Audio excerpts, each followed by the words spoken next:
يقول النبي صلى الله عليه وسلم: ما عمل ابن آدم يوم النحر عملا أحب إلى الله عز وجل من إرهاق الدم. يعني أفضل وأحب عمل تعمله في عيد الأضحى هو ذبح الأضحية.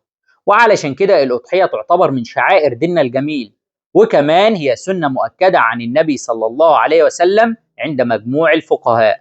ولكن من المشاهد المتكررة في عيد الأضحى واللي كلنا بقينا نشوفها إن بنلاقي عدد كبير جدا من الأطفال متجمع في مكان الذبح، وعندهم فضول يشوفوا الموضوع ده بيحصل إزاي.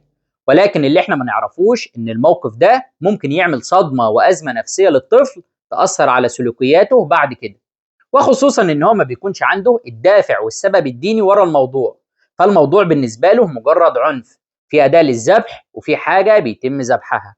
وعلشان كده نصيحة: ما ينفعش أي طفل أقل من 5 سنوات إن هو يتعرض للموقف ده.